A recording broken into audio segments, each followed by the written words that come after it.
Hi, Nev. Hi, Arjen. How are you? I'm fine. Good day to you.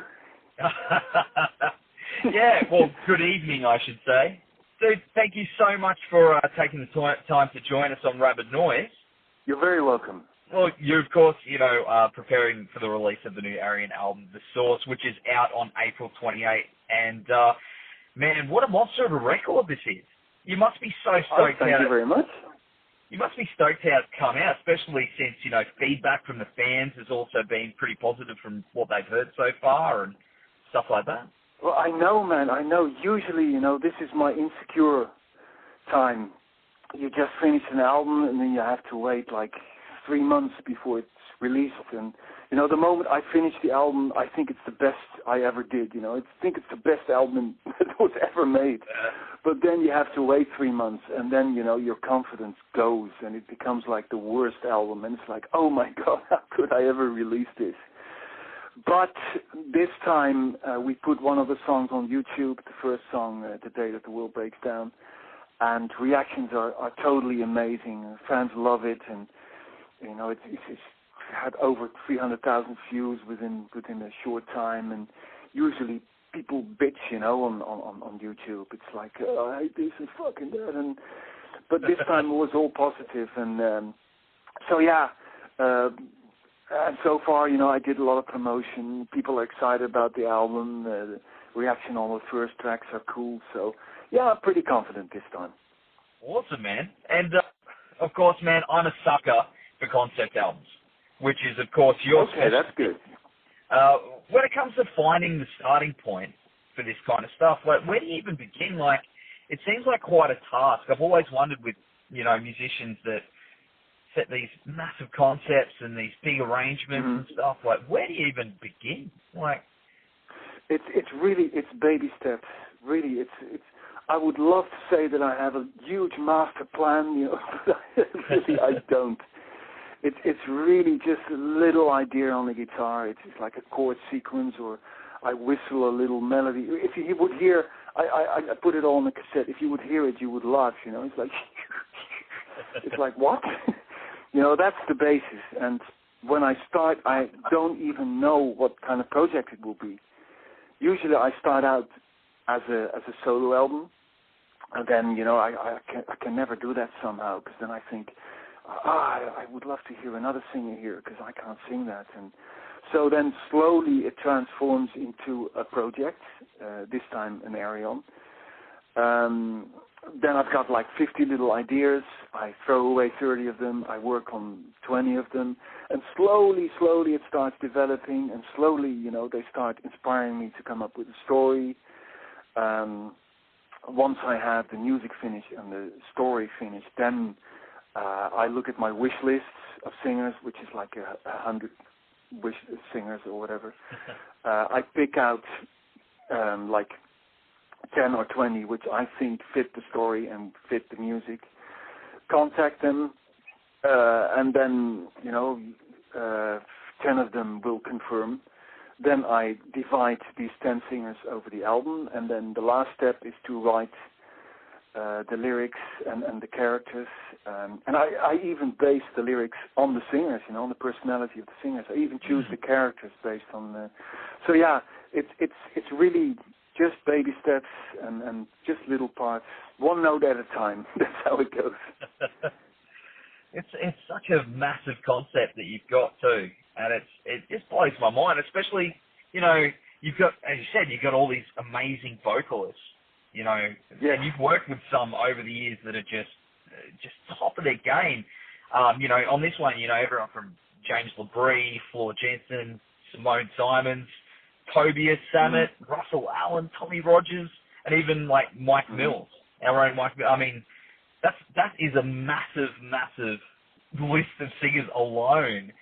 How do you sort of this? You mentioned before about you come up with a wish list, but do you wait for the songs to sort of say to you, this is who you should get, or do you just sort of base it around that person's vocals? Yeah, really. I always think like this album is a bit heavier than my previous Ayreon albums. So this time I looked more into the the metal realm of bands, you know, for singers, and they have to fit the story too. You know, it's a science fiction story. I know certain singers just wouldn't fit this science fiction story, so I would never ask them. So yeah, you can't really plan too much because you never know which singers are available. You know, you can approach 20 of them, and then hopefully 10 of them say yes, and they are able to do it. And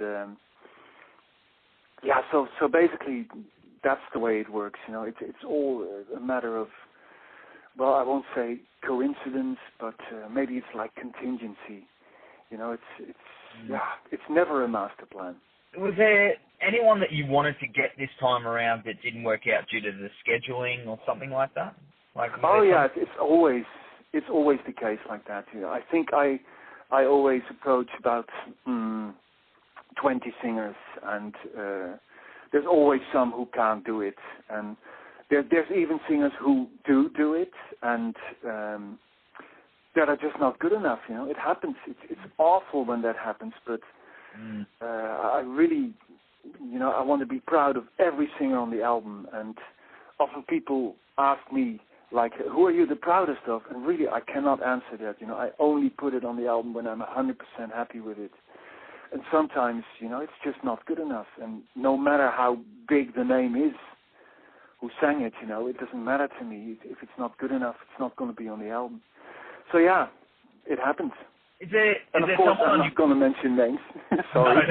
No, that's cool. I totally understand that. But is there someone out there that's a number one on your wish list that you would just absolutely love to work with? Well, that would be someone from my formative years. You know, someone I grew up listening to as a kid. You know, that's the biggest compliment, to be able to work with, like a Robert Plant or David Gilmour or people like that, you know. Again, that list is endless, but these people are very hard to reach, and they don't know me, you know, and they have their roots in other music, so it's hard to convince them, but I keep trying, you know. Sometimes it works out, like with Bruce Dickinson, you know, who heard my music and was like, oh, cool, man, that's great, I'll come over. So sometimes it works out. I could imagine Gilmour on there. Like, Gilmour would I think it'd be something different for him too. Like, that would just be mind-blowing. It would be, but I've lost hope for Gilmour. I actually interviewed him for a magazine here in Holland. Wow. I went to England to interview him, and I gave him my CD, and I could see from his face, like, oh my God, no. Oh. You know, a guy like that, he doesn't like prog, and he doesn't like metal. You know, he's got his roots in totally different music. You know, blues or jazz, or as you can hear from his most recent solo albums. So he's just not interested. It's a damn shame, but I'm gonna have to accept it. No. Oh, I still love my Floyd stuff, but yeah, I'd love to hear him do something like that. I guess you would. Hey, you never know. He may change his tune. Who knows? Fingers crossed. I don't know. But as long as he doesn't do it, I will just copy him. No, really, he's my biggest influence guitar-wise.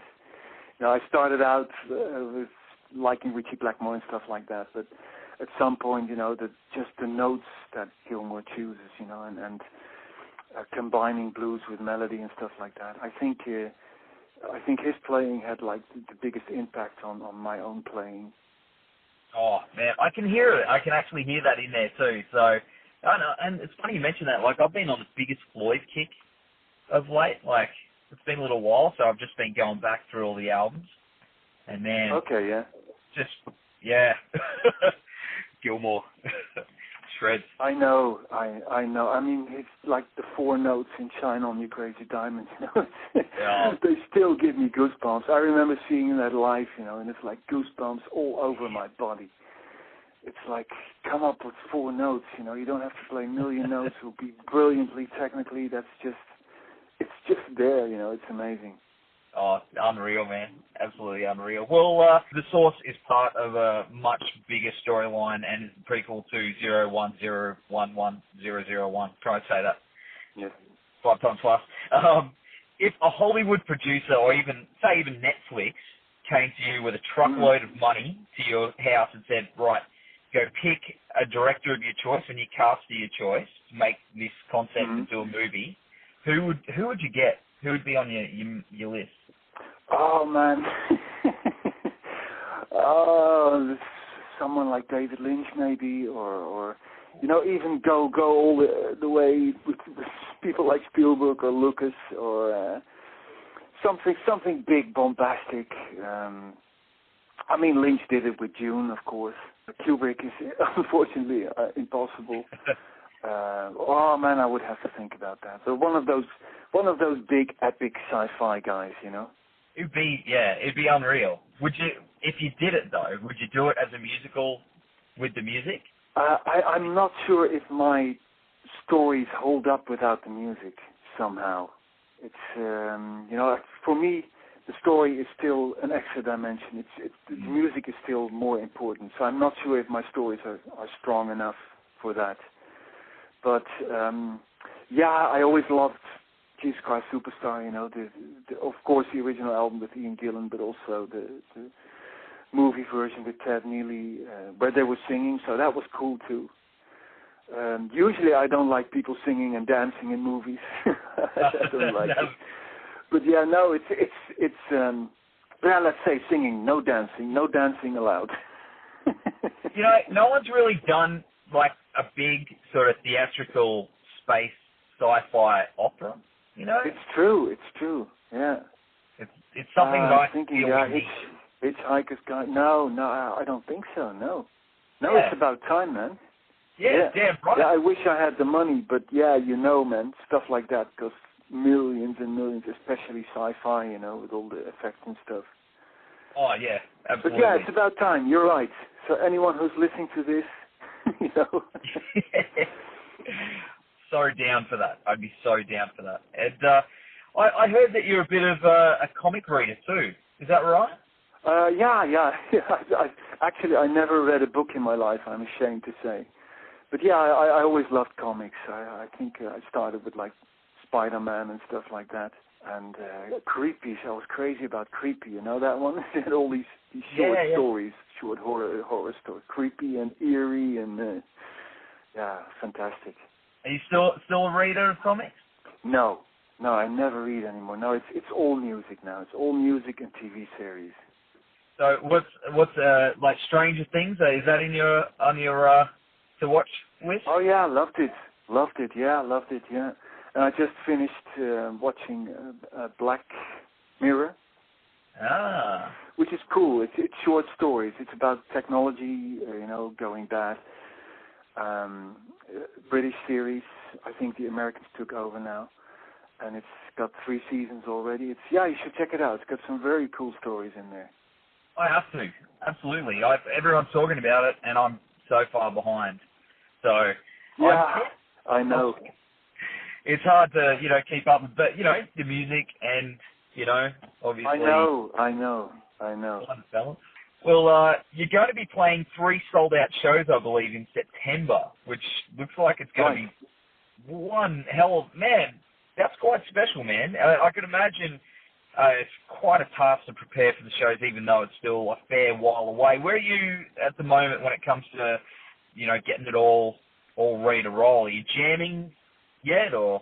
Well, setting this up, like you said, is enormous. It's a massive undertaking, and it takes 2 years to set this up. So we started a year ago. Of course, you have to, because we have 16 singers, and you got to schedule it well in time because they're all, got their own bands and their own stuff. So we've already been working on it for a year. We now started rehearsing. We had the first rehearsal. So I already made the set list, and we're working on the whole screenplay. Because you need that, there's going to be a screen, a LED screen, actual screen, on the back of the stage, and there's going to be backing singers, and there's going to be a lot of effects on stage, and So yeah, it's a big job. I'm going to be working on it, I think, till the release. So it's going to keep me busy this year, but it's going to be amazing. It's going to be great. Oh man, are you going to film it for DVD and everything like that?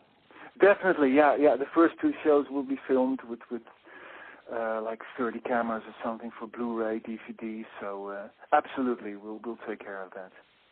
Oh man, I wish I could be there. Sorry, man. Sorry. I'll get the DVD. Cool. Yeah. Cool, man. Well, so after this, of course, you've got a lot on your plate, but what's next for you? Well, as I said, I'll be working on this till September, and then, of course, got to be working on the DVD, edit the stuff, mix the live sound, which is going to take me another couple of months. So then we're looking at next year, and I hope in the meantime, I'll get some inspiration for something new. And as always, I'll try to do a Floydy Wish You Were Here kind of solo album and fail miserably, and it will probably turn into something completely different. So we'll see what happens. Oh man, I'm sure it's going to be epic, like everything you do, brother. Thank you, man. Thanks. Well, man, thanks again for taking the time to chat with us. And I wish you all the best with the release, with the album and the rest of 2017. Thanks very much, man. My pleasure.